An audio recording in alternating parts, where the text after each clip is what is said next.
You well know that heart disease is the number 1 killer in this country. 50% of the deaths in the world from heart disease happen in this country.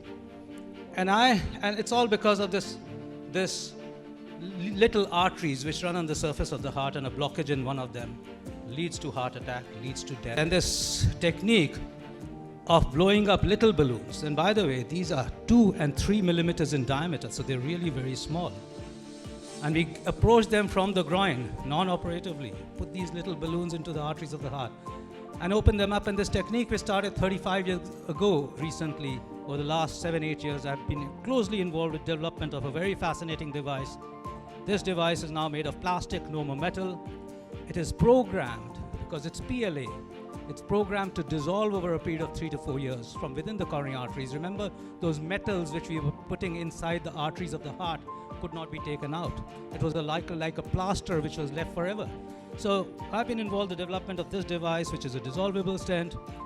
And actually, recently, I was at the FDA panel in the United States after an invitation where we presented our experience and data, which led to the approval of this device, on a unanimous proposal for approval of this device in the United States. So I was one of the 10 members across the world who developed this very futuristic technology. I want to tell you that we were the first one to actually do percutaneous valve implantation as well. Just non-surgically replace a valve in the heart through an angiography-like method in the cath lab. And we can actually change valves. We can actually have sick patients with heart attacks in shock status, where we can actually put these devices, which are almost like a submersible water pump, which suck blood out from the from the heart, put it to the rest of the body, and you can have these sucking devices which you actually put inside the heart in a cath lab-based procedure.